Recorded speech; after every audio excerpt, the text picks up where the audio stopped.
네, 안녕하세요. 김민호입니다.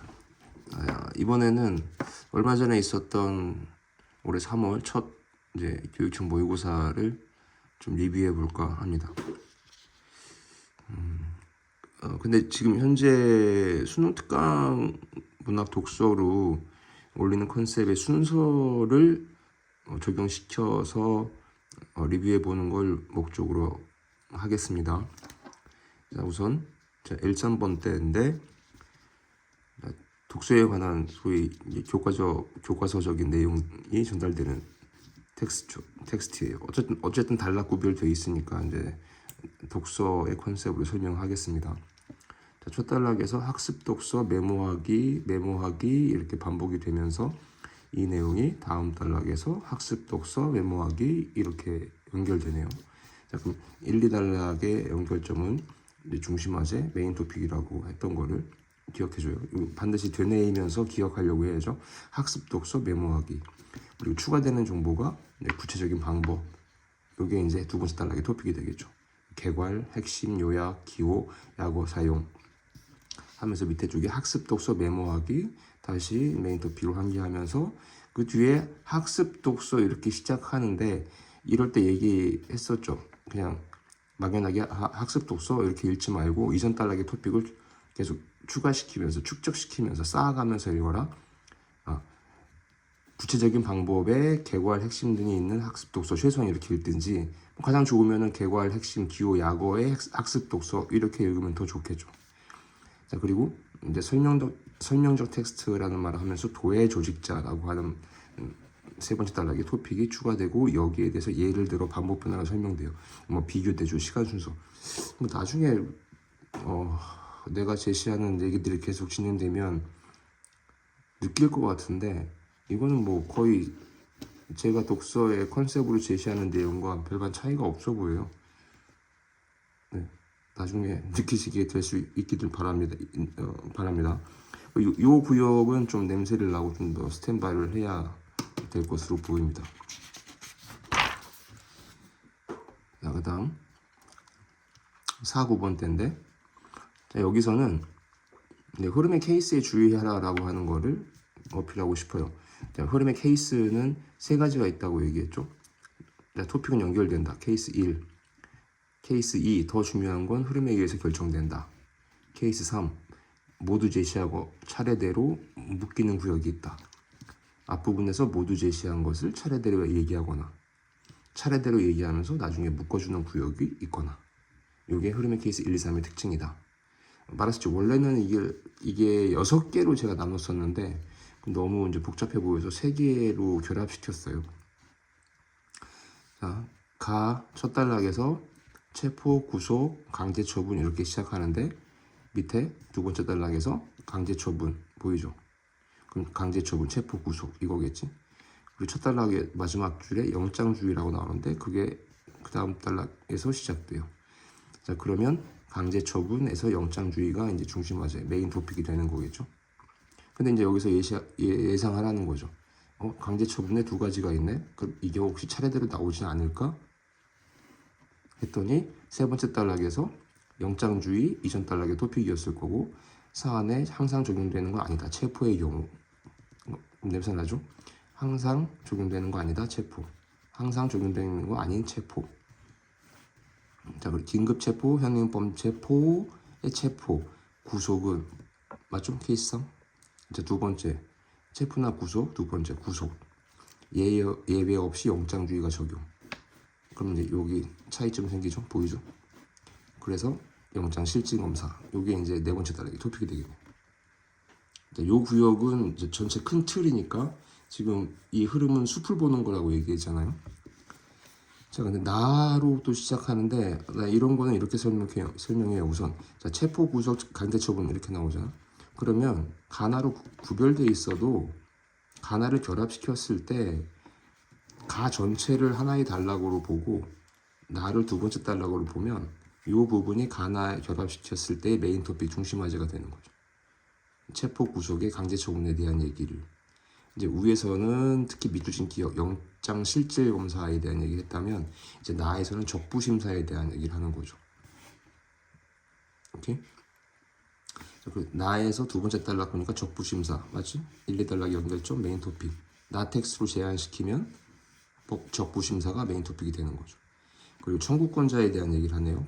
변호인, 피의자, 변호인, 법정 대리인, 친족, 동거인, 폭넓게, 강제 처분, 체포 혹은 구속은 전체 메인 토픽으로 계속 반복되고 있는 거고.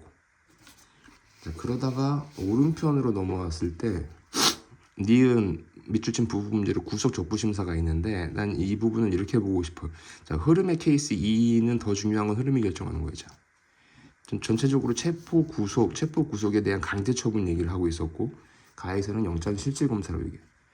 근데 나에서는 적부심사 얘기하는데 그 중에서 체포 구속 중에 구속 적부심사를 얘기한단 말이야. 그러면 이게 좀 더 중요한 건 흐름이 결정한다. 구속 적부심사가 좀 더 무게중심이 있는 거죠. 그러니까 밑줄 여기 아래 반복 변화 즉 보이지? 즉 반복 변화 강제 처분 적부심사 이런 구역에서 하나라도 선택지든 단독 문제든 나올 것이라고 하는 거를 예측할 수 있다는 거죠. 흐름에 익숙해지면.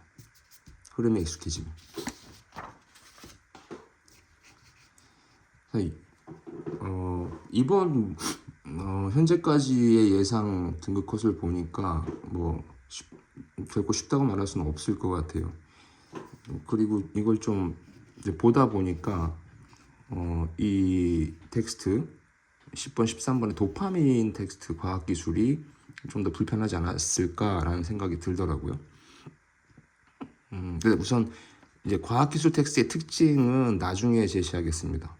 즉, 여기에 제시된 과학기술 텍스트를 어떻게 처리했으면 좋겠다, 어떤 식으로 어느 구역을 좀 더 봤으면 좋겠다라고 하는 거는 이제 수특에서 먼저 좀 설명을 하고 난 다음에 그 다음 이어지는 모의고사라든지 등에서 반복 언급하려고 생각해요.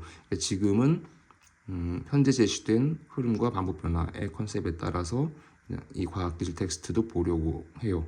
즉 흐름에 집중해 주세요. 흐름.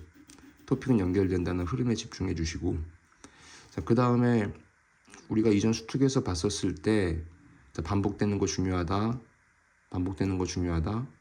근데 반복 A 이렇게 이어지지 않는다. 그러니까 변화가 중요하다. A 즉 B, A 예컨대, A 예를 들어, A 가령 이런 식으로. 근데 문제는 반복 변화가 없을 때도 있다고 얘기했잖아요. 앞선 두 개의 텍스트에서는 각 텍스트마다 하나씩 있었어요. 1, 2, 3번 때에서는 예를 들어, 4번, 9번 때에서는 마지막 단락에 A 즉 B 이런 식으로. 그리고 그 구역은 문제 풀 때 분명히 필요했을 거라고 생각돼요. 근데 결론적으로 이 텍스트는 반복 변화가 없어요. A 즉 B, A 예를 들어, A 예컨대 이런 것들이 없어요. 그래서 말했잖아요. 반복 변화는 중요한데 없을 때가 있다. 그러니까 한계가 있다. 이렇게. 자, 다시 10번부터 13번 도파민 과학기술은 흐름에 집중해 보겠습니다. 자, 도파민으로 시작하는 첫 단락에 두 번째 줄 도파민성 뉴런 합성 신경 전달 물질, 신호 전달, 시냅스 전 뉴런, 시냅스 후 뉴런, 시냅스 전 뉴런, 시냅스 소포, 시냅스 전 뉴런, 도파민 수용체. 자, 여기를 이렇게 블록 설정한 이유는 아까 말했다시피 과학기술은 과학기술만의 좀 또 다른 특징이 있어요. 마치 현대시, 고전시 중에서 시는 공통점이지만 고전시의 특징 때문에 추가된 컨셉이 있었잖아요. 근데 지금 수특을 가지고 말한 적이 없기 때문에 이건 좀 홀드할게요. 근데 이 부분은 중요해요. 사실 이 부분은 중요해야 돼요. 일단은 이런 측면에서, 즉 시냅스 후 뉴런과 도파민 수용체, 시냅스 후 뉴런이 연결점이 되니까. 첫 번째는 과학기술의 특징을 떠나서 1, 2단락의 연결점 구역이 되는 구역이기 때문에 중요하다. 자, 그럼 두 번째 단락에 추가된 정보는 두 가지 계열에 D1 계열, D2 계열이 있다. D1 계열 유도, 흥분. D2 계열 억제. 그러면서 시냅스 전 뉴런, 시냅스 후 뉴런, 전 단락에서 나왔던. 그러다가 다시 D2 계열 하면서 도파민 수용체 1, 2단락 영유점 메인 토픽 중에 하나 그와 결부돼서 도파민 수용체 두 번째 단락에서 도파민 수용체 맞죠? 도파민 수용체 영역 단락 구역에 이어지는 도파민 수송체 도파민 수용체 1, 2단락의 메인 토픽 중심 화제에서 이어지는 도파민 수송체 DAT 그게 시냅스 소포 1, 2단락의 연결점 구역에 있었던 거 이런 것들 즉 1, 2단락의 연결점 구역 메인 토픽 중심 화제 구역은 하나로부터 기억하고 저장하려고 애써달라는 얘기를 하는 거예요. 이걸 통해서 다시 한번 리뷰를 해보고 확인해 보세요. 자, 그리고 여기 세 번째 단락이 도파민으로 시작해요. 도파민. 그러면 도파민 막연하게 읽지 말고 뭐라고 했어? 자, 1, 2단락의 연결점 도파민 시냅스 후 뉴런 도파민 수용체의 도파민 수송체와 관련된 도파민 이렇게 다시 자 도파민 수용체 시냅스 후 뉴런 D1, D2 계열의 도파민 수송체에 관련되는 도파민 1, 2단락의 토픽들을 계속 그 다음 단락의 토픽 연결점 구역에서 묶어주면서 그럼 이건 케이스 3의 특징도 보이는 거예요. 케이스 3의 특징 1, 2단락 다 묶어주는 거지. 자 그리고 추가되는 정보 인체의 다양한 적용 의지에 따른 움직임 수의적 운동의 조절 하면서 나오는 게 선조체 내측 창백핵 유령하면서 밑줄친 기억 직접 경로 니은 간접 경로 나오는데 직접 경로 운동 시작 간접 경로 운동 차단 하면서 선조체 나왔던 거죠. 표면적으로 직접 간접 연결점 구역이 되겠지. 자, 선조체 기억 니은 연결점 구역이 되겠죠. 그리고 추가된 정보 흑질 도파민성 뉴런 이렇게 나와요.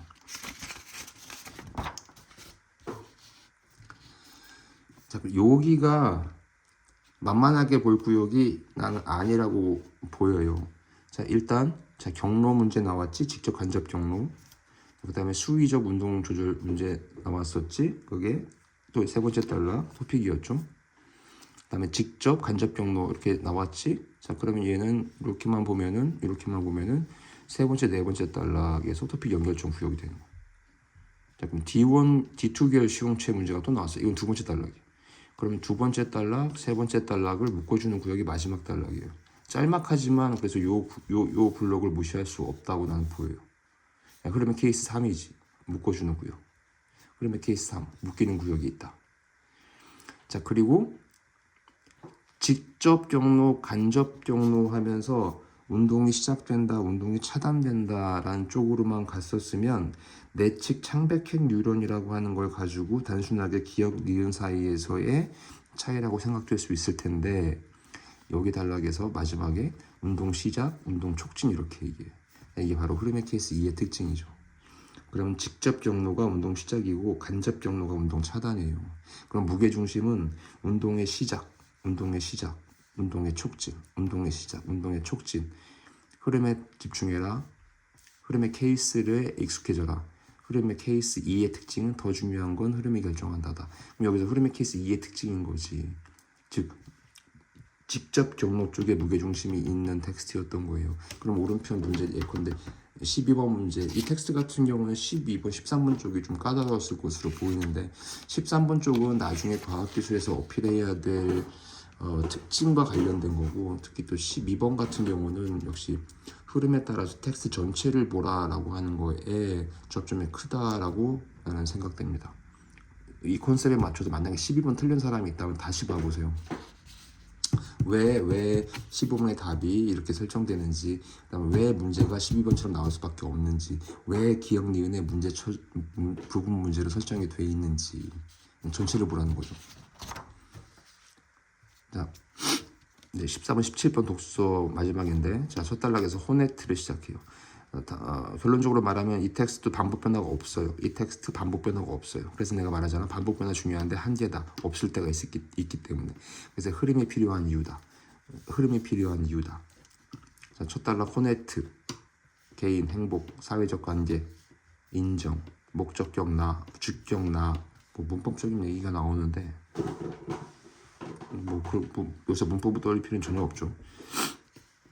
우리가 신경 써야 되는 건 여기지. 주격나 목적격나 즉 중심화제. 호네트의 사회적 관계에서 인정 문제는 주격 문제냐 목적격 문제냐. 요게 이제 메인 토픽인 거죠. 중심화제. 1,2달러 연결점. 근데 여기에 대해서 반발하는 경우에서 대안적 정체성이라고 나온다. 그럼 이게 해당 단락의 토픽이 될 거예요. 해당 단락의 토픽. 그리고 여기에서 이제 읽다가 인정투쟁이라고 나와. 인정투쟁. 근데 호네트가 주장한다. 이렇게 끝나네.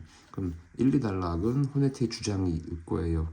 자, 호네트는 사회적 관계의 인정의 문제를 주격과 목적격 문제로 해서 반발하는 경우에 대안적 정체성 인정투쟁을 주장했다. 이렇게. 오케이? 그다음 세 번째 단락에 버틀러가 나와. 버틀러. 그럼 규범이 고정된 실체로서 정체성 형성의 기준으로 작동한다. 호네트의 주장. 그럼 호네트의 주장 1, 2단락 묶어주는 거겠죠? 호네트의 주장 1, 2단락 묶어주는 거겠지? 그러면 이게 케이스 3의 특징이죠. 이전 단락 묶어주는 구역이 있다. 그리고 세 번째 단락의 토픽은 버틀러가 비판했다. 그래서 수행성 개념을 얘기했다. 그건 규범과 정체성 관계를 설명하려고 하는 거다. 하면서 마지막 단락 세 줄 정도의 한 사회 구성원 인정. 그 세 번째 단락 마지막 세 줄 구역이 다음 단락 첫 번째 줄에서 연결점 구역이 되는 거죠. 이런 부분이 있는 내용들은 하나라도 더 저장하려고 주의해라. 마치 호네트처럼 인정투쟁을 얘기했지만 버틀러는 다시 진리체제라고 하는 걸 가지고 인정투쟁에 대한 얘기를 하는 거예요. 진리체제를 가지고 인정투쟁 얘기하는 거예요. 그러니까 진리체제 연결점 되면서 진리체제 인정투쟁에 대한 얘기가 연결점 되는 거죠. 이 토픽 연결점 구역은 버틀러에게 매우 중요한 구역이 되겠죠. 그러면서 인정투쟁에 대해서 밑줄친 기업 부분 문제 나오고 버틀러는 주장한다. 이렇게 되는 거예요. 그래서 이번 3월 모의고사는 여태까지 했던 흐름과 반복이라고 하는 컨셉에만 포커스 맞춰서 좀 설명을 했던 거예요. 여기에 주의를 기울여 주시길 바라고 여기에 따라서 혹시 틀린 문제가 있다면 텍스트 전체를 보는 흐름의 컨셉, 그다음에 반복 변화의 컨셉, 그다음에 그걸로만 안 된다는 한계의 컨셉에 따라서 다시 한번 리뷰해 줬으면 좋겠습니다. 감사합니다.